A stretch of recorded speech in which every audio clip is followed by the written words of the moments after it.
Well, hello everybody. Welcome to another episode of Redefining Society and Technology podcast. I added technology a few episodes ago because even if I always consider technology the thing that is redefining society, search engine and contextualization, and when people look for you, it was good to have technology there. But it's always been, and the other thing that has always been in my passion for these is the fact that it's a two-way street. So it's not just society or technology that influence the other, but it's a synergy between the two, and it should be like that. Otherwise, as I like to start, we're always just following blinking lights and funny noises and just take any gadget that is thrown at us.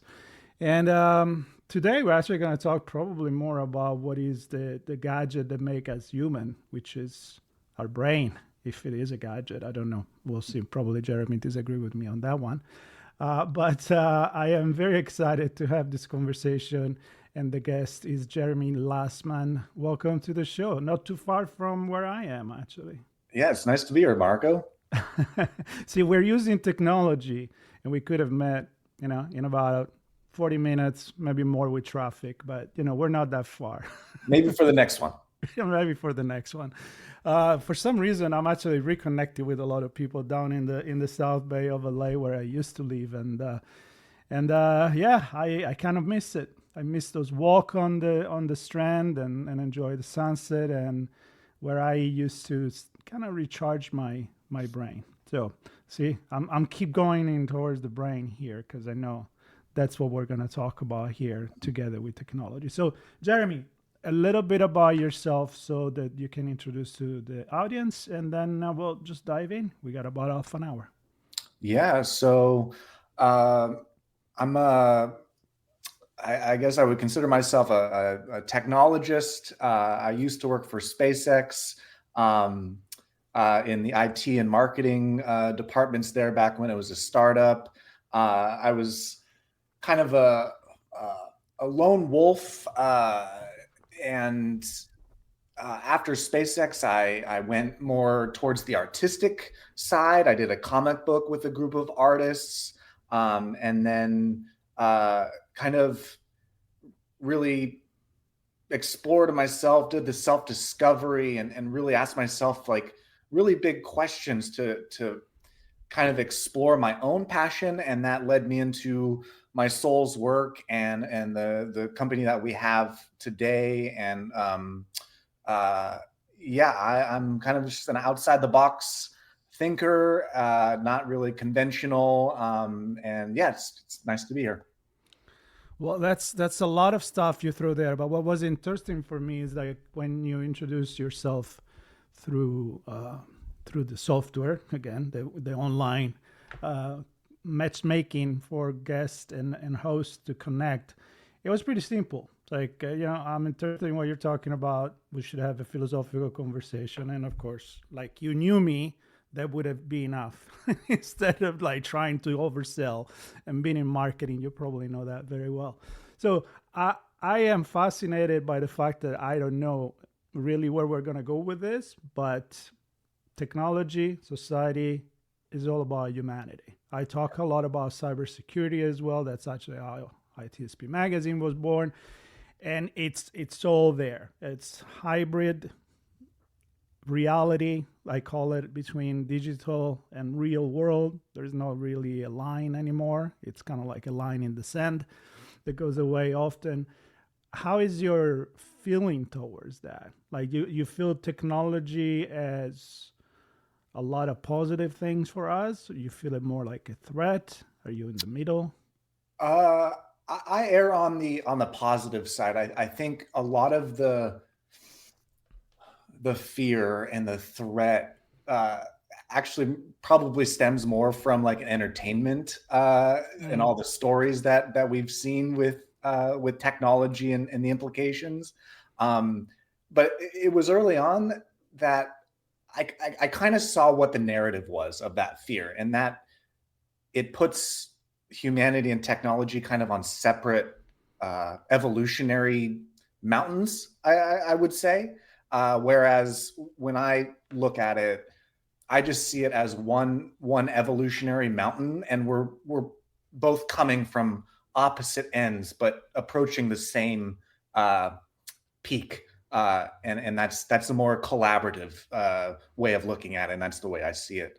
So I'm more positive, and I see it's a partnership. It's we're evolving together. Yeah, I agree. I mean, I could think of my my idea is more of technology as an extension of our humanity, Mm, and to the point that it could be part of our evolution, which goes maybe a little bit into transhumanism, but not one of those. But I have to think that if we are who we are and we do what we do is because we create tools, yes. and that's an extension of who we are, but Yeah. with the brain, right, Mm, that fuel that, and probably the consciousness that allow us to think, or at least I hope we think. But sometimes it's gone what you say about the news. You know, is it really that bad, or bad news sells more than good news? So, mhm.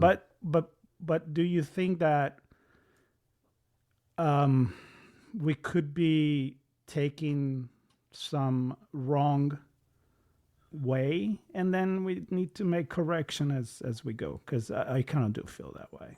Mm, wrong way. Like, are you Like we meaning? throw technology, we do things because we can, and then we like wait a minute, now that's not good. Let's back up because we are kind of screwing things up. Mm, I see that. I mean, I kind of look at it in the evolutionary lens again.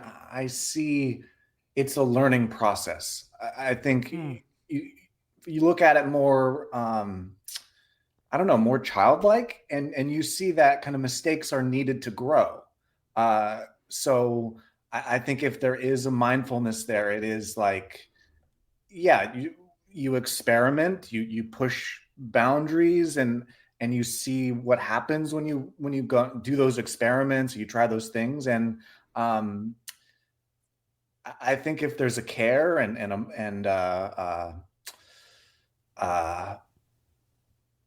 alignment, I think it's all a learning process, and there's a growth, because it's evolution. It's something that's been occurring over time, uh, forever. Uh, Mm-hmm.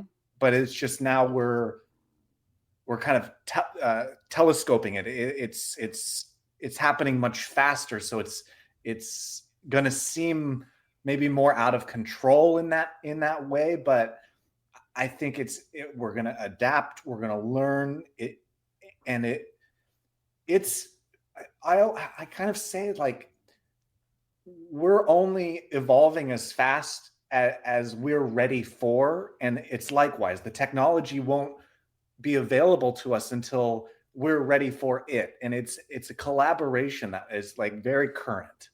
Yeah, I love that. I think a lot of people think that technologies are just rain from the sky, like it's brought to us by some UFO and aliens life, and they just drop it here, and now like, okay, here's the box, figure it out, Yeah. right? But we make the technology, we create it, we invent it, and I think I'm connecting here for what you introduce yourself with, which is the idea of we're passion driven. So maybe we want to define what is the passion, because being Italian, for me passion is food, it's art, it's right, I'm going to use my hand, and everything is driven by passion. I mean, Yeah. I when I go back in Italy, I'm like, I'm reabsorbed into a completely different way of thinking, in a way.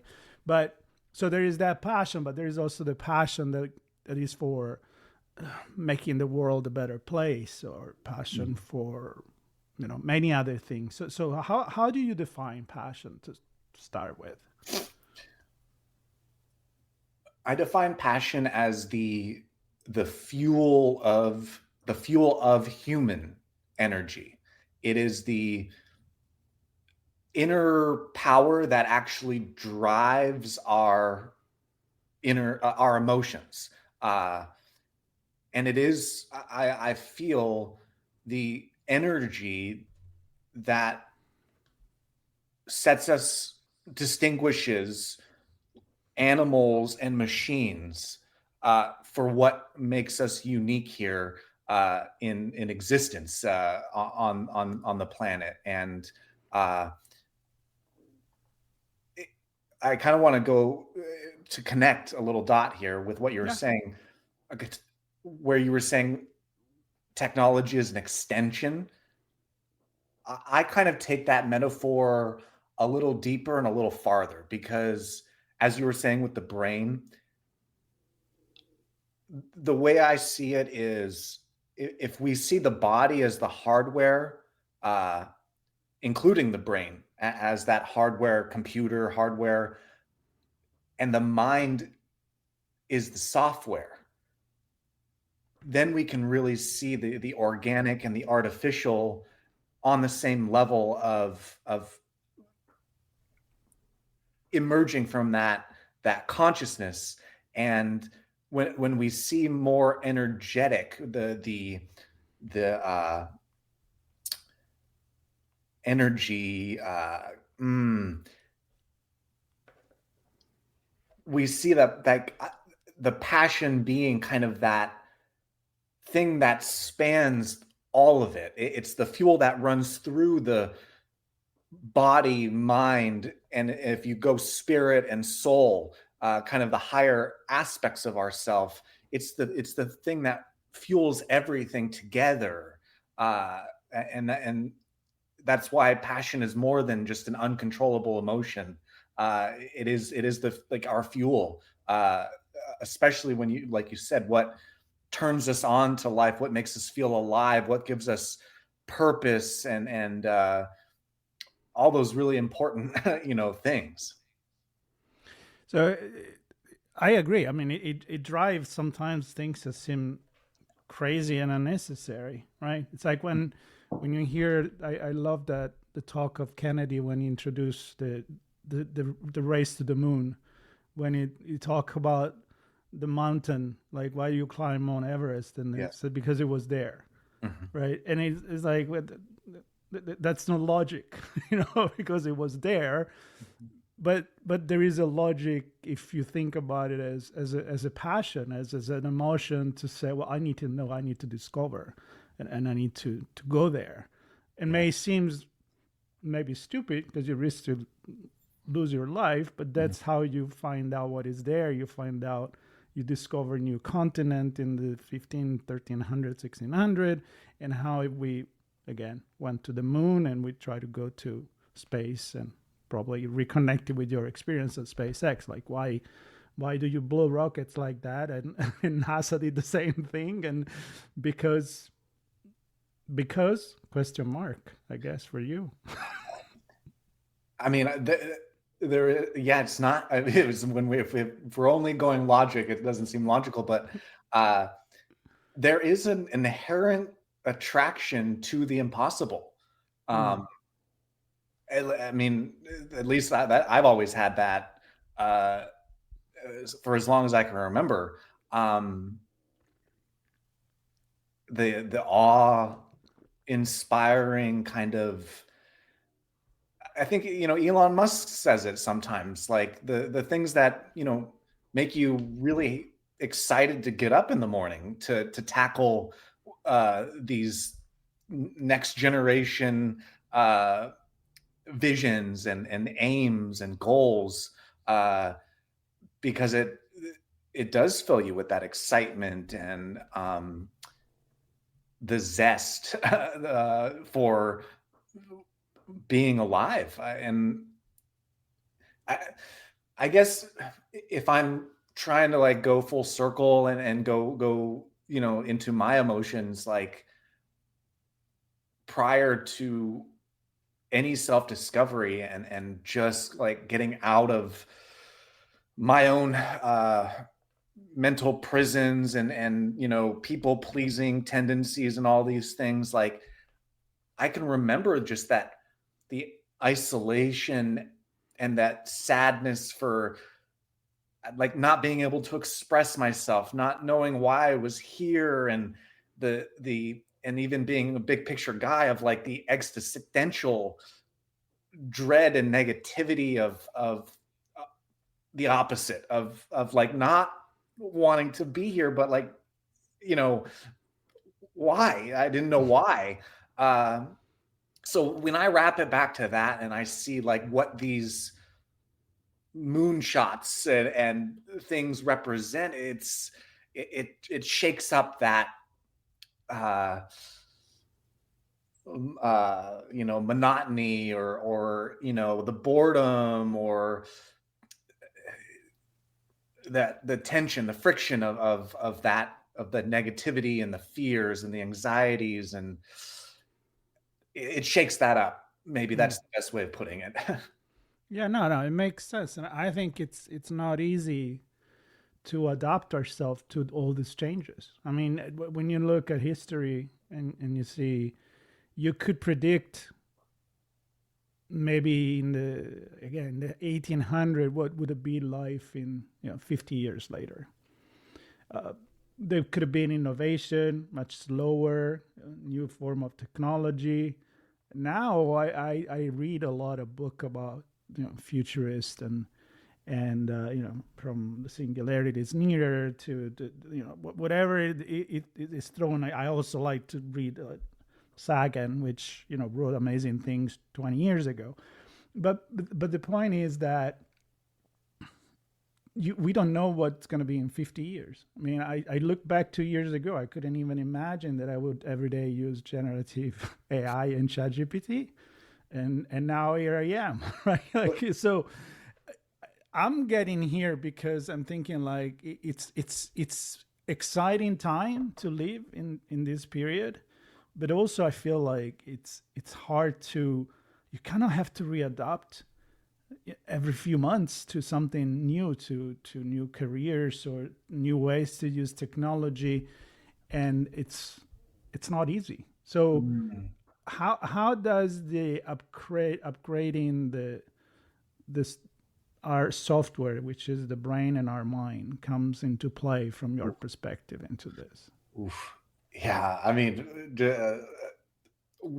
from that perspective, like we are in the future that we were talking about, like the Yeah. future. Like there are self-driving cars now and generative like AI and all that. It is mind-blowing when you put in that context to it. When we when I said like taking that metaphor even further and actually seeing humans as a type of technology with hardware, software, a quantum user, consciousness, uh, kind of a consciousness unity there. Uh, what you're kind of pointing at, I feel, is, mm, you know, actually, it's something that I learned actually being a professional wrestling fan since I was a kid. And it's really funny because I garner so much from this, and maybe this analogy can help, like how I see it. But the way that I saw how professional wrestling and the fans and the culture informed how the art form has evolved over the last 50 years or more, it is very on pulse with evolution, with how evolution functions in a really cool way. Because I saw, because I've watched it my entire life, but I saw when stuff stagnated, you saw culture, not just wrestling culture, but culture change, and that informed the pivots and the way that they changed how they did it based off of how culture was. And it's been this ongoing adjustment, and it's a very evolutionary thing to see that. And that's why coming to the operating system level is so important, because we aren't still using Windows 95 today. because technology. Somewhere, unfortunately, probably do. Oh yeah, I mean, oh god, that would be a headache, right? We're not talking about cybersecurity here, Yeah, so in the okay. government. Sorry, Oh I god, had to make the joke. oh, it's a good one. That's a yeah, it's a good one. uh, I guess maybe we reframe it. We don't want to be using Windows Okay. 95 today, Yeah. right? Because If we can, we don't want we don't want to. to. And so that's the same thing, but on a human level, we call it at my company survival of the fittest OS, Mm. as the old antiquated OS that doesn't allow us to evolve and change more flowingly, more uh, as you were saying, quicker, more efficiently. And because just like I mean, what I could go back like Windows 95 being 32-bit, and then they went to 64-bit because the processors allowed, and then the software used the processors. And it's the same thing here. Survival of the fittest was designed for more of an animal, instinctual, fear and threat driven environment. And it got us very far. It helped us survive. Uh, but we're hitting the bottlenecks. And that's what all the anxiety and stress and negativity and is symbolizing, is that passion that we were talking about is getting stuck. It's getting bottlenecked in the body, mind, spirit, uh, pipeline, plumbing. Choose your metaphor there, right? Like, and when we look at it from an operating system level, that's what opens up the question of what would we rather be driven by if we don't necessarily need fear like we used to because of what technology provides, and being more conscious that we are technology too, not separate from it. uh, this opens up the avenues of what upgrading our operating system can really open up in terms of beyond binary. Quantum computing. Google just released something about quantum computing advancement being able to do a calculation that like would take thousands of years. They did it in 5 minutes.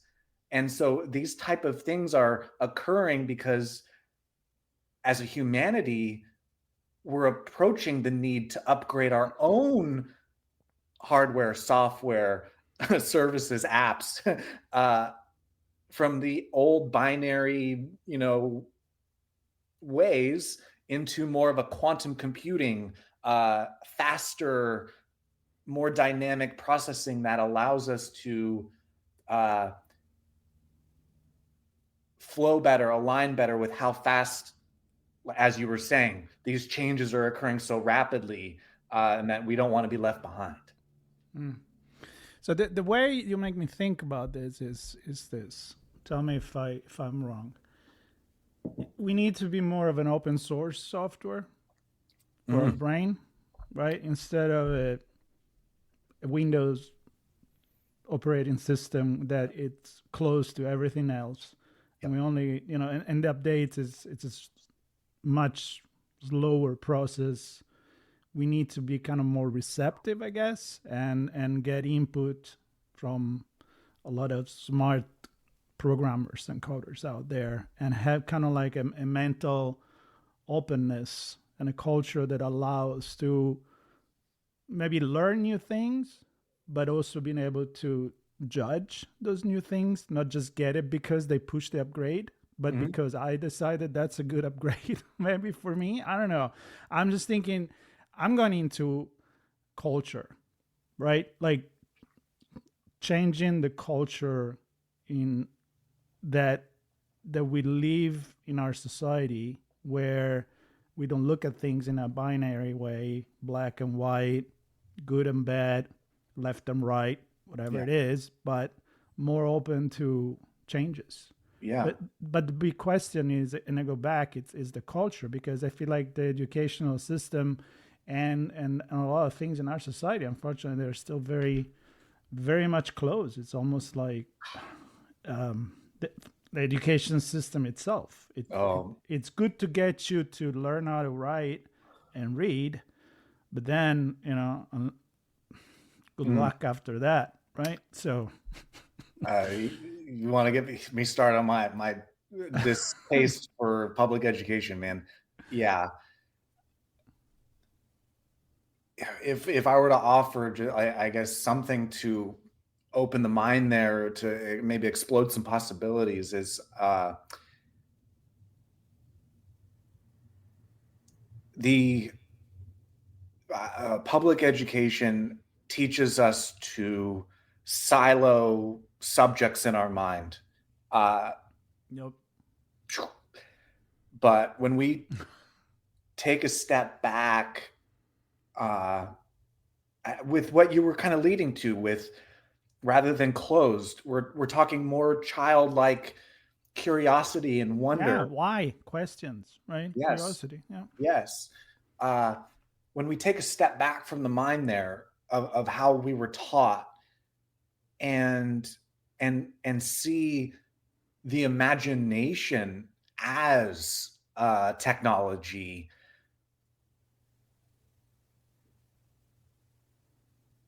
we can entertain the idea of maybe tearing down those silos, Mm. uh, letting this knowledge play together, uh, because it gives us a more holistic, creative view of all the data and the information that we have to play with here. Um, it, it, at least that was something that I came up against when I was exploring what I felt was holding me back, uh, in terms of this this wall from this wall that I saw was constructed by school, and being separated from my passion for learning. And so seeing what that wall is constructed by, and having the courage to tear down some of those bricks to see why it was designed in the first place, I feel is so important to opening up, as you're saying, that the potential and the intelligence, the human intelligence that we have capable of here.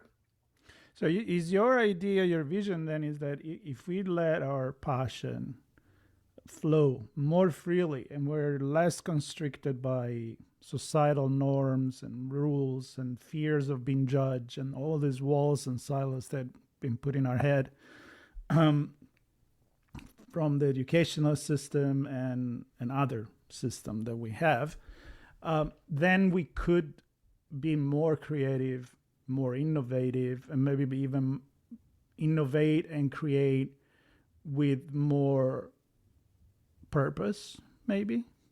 100%. And I don't want to get too into the business stuff, but my invention was this new operating system, Right. uh, and I call it imagination technology, as a challenger to survival of the fittest. Mm. Uh, so that's where I went with this. Is I saw the need. I need a new operating system. Mm. Uh, but in any personal development and spirituality and all the silos, it wasn't addressing what I was really needing.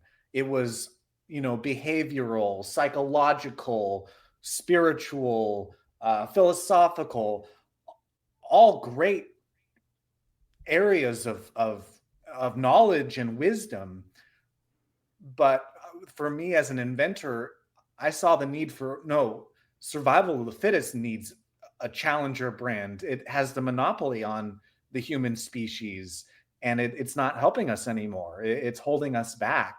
And so that was my soul's work. Was I want to invent a new operating system so that it can accomplish what you're saying.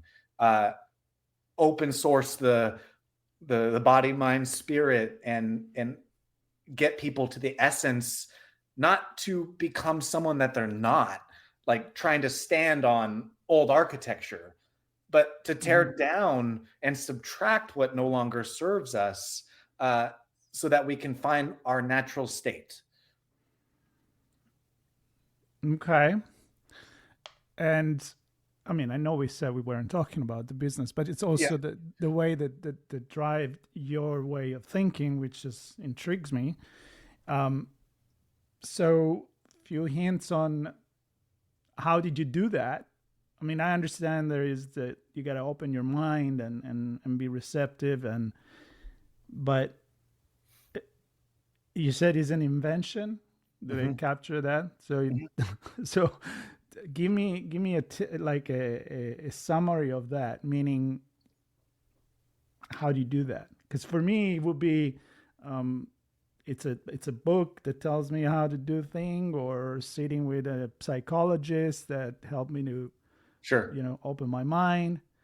But I also, like, I'm going with my sci-fi brain, and I'm thinking like you're gonna plug something in in my head, like in a helmet, and I Oh, start seeing a different world, or yeah. what? No. What's the? I mean, don't give away everything, but Yeah. what is it? Yeah, I do some podcasts here and there, but like I always joke that I was my own first test subject, and metaphorically, like taking a scalpel to my own Right. mind and prying around in there. No, it's actually, I say simple, not easy, but it's very simple, in the sense that it's delivered through a series of 5 videos. Uh, and I do have a book as well that, what we're calling the manual, and it's kind of my personal journey to it and backstory and all of A that. software manual? Is that It's sort of, yeah. the Well, software I'm manual taking the for your metaphor there. brain? Yeah, Okay. yeah, and it offers 3 counterculture theories that's not posed as a additive self-help. Here's information to eat, and consume.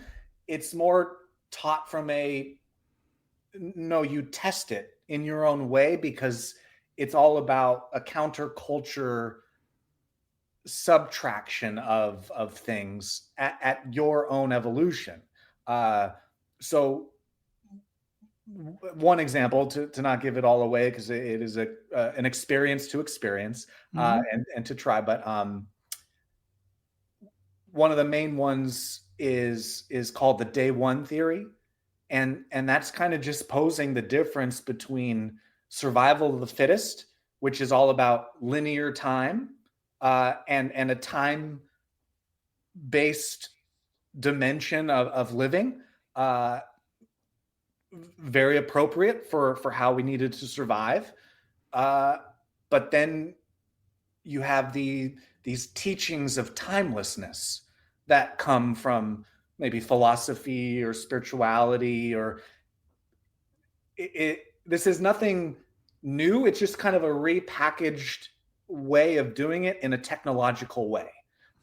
So it's what happens when you take the teaching of timelessness into survival of the fittest, and you see which one is actually accurate and true for you.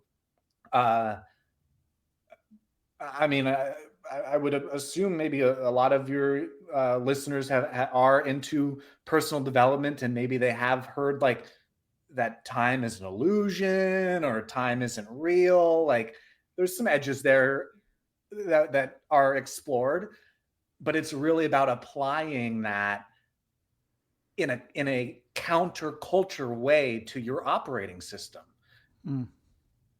challenging how much time you're carrying, and whether or not, given the choice, do you actually want to? Is it an alignment? Does it feel good, empowering, versus how well you can process when your operating system is timeless? Hmm. Does that make sense? Well, in my brain, yeah. I mean, I'm also seeing the Matrix, and it's kind of Yes, like, you want the red or the blue pill? do exactly. you want to Exactly. expand your mind, or you want to just This is taste that where the steak freedom. that is not it tastes real but is not, right? I mean, I'm with you. I mean, this is very philosophical. I think it is intriguing for a lot of people. Where I like how you call it, honestly, the IT, which is not information technology but imagination technology. I can see the connection there, Mhm. and I think that it's a great starting point for everybody to kind of think the way, if I'm going to wrap it in this connection between society and technology and individuals that are in it. Yeah. Number one, not refuse things as a without thinking about it, without testing it, without trying it. Right? Yes. Many times, like, nope, not gonna use generative AI. Screw that. That's not gonna happen. And I'm Yeah. like, well, you want to criticize something, at least give it a go. Right? I'm not saying you need to jump in the fire to see if it's burning, but you can taste things in a safe way, and so judge for yourself, and Yes. and break certain rules. So you have to think a little bit in a counter intuitive way. I like the metaphor of time. Everything is linear, everything is black and white. So question, and that's how I'm gonna wrap this. I'm gonna give you another couple of minutes to kind of summarize. If you have something that maybe you learn from this conversation, or inspire you to do something else, as is a two-way conversation Mhm. here. It's not just me asking question and you answering, but for me it is that connection between us driving technology and changing the culture, but also the need to be open to it, and then drive technology towards a better humanity. Let's use this technology, and let's Yes. honestly question the hell out of everything. And I think Yeah. we will be in a much better space. So that's my take from this conversation, and it really made me think. And so I don't know, is there a take on your side to close this conversation? Maybe make you think something that made you think something that you weren't thinking. I don't know. Mm.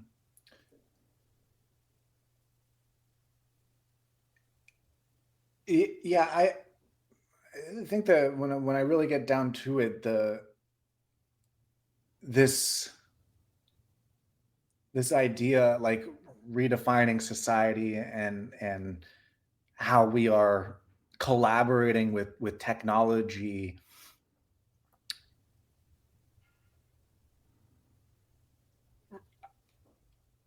I'm really reminded and really kind of confirmed to see it's both an individual and a collective thing. It's not Oh. just collective. Um, it starts with the individual, and then ripples to a collective thing, and it's that invitation, uh, of freedom, and not just like conditional freedom, like a financial freedom or Mm-hmm. things like that, but the unconditional freedom that is the invitation to even like take the baby steps of this, of waking up from the matrix, or like challenging these old paradigms, and Mm-hmm. the desire to upgrade your operating system, uh, it takes courage, it takes bravery. It's not for the faint of heart, but it does start on an individual level. And I think just doing things like having conversations like this and having the ability for other people to hear it and be in on it, provides that invitation to people that it's possible. Just like when people thought the 4-minute, 5-minute mile wasn't possible, and then someone did it, and now it's possible. So it just takes that, and then it gains that momentum. But it starts on that individual level, for that evolution to inspire. Yeah, I agree. And of course, when we talk about society, it's many individuals that start thinking together. And I feel like in the long run, and we can go philosophical again here, but it's the fact that, again, it's a two-way street, which is the way I started. Society and technology influence each other, and society itself and the individual. I think if you live in a society that stimulate and invites you to develop your own individuality, more people would probably think about that, instead of a society that kind of push you down, and then you don't think at yourself as an operating system that you can upgrade, but that's what I've been given and it's what I have. Yeah. So Yeah. a lot to think here. I want to thank you, Jeremy, for this conversation. I didn't really know where it was going to go. It was rousing. But I really enjoyed it. I hope the audience enjoyed it. And as I usually say, if now they have more questions than answers, we probably did a good job, because you got to question everything. So I invite everybody to subscribe, to check in the notes. There'll be linked to your profile, social media profile, and your website, and learn more about what you do, what you think, and let us know. Leave some comments and subscribe. So, Jeremy, thank you very much for your time. Appreciate it, Marco. All right. Take care, everybody.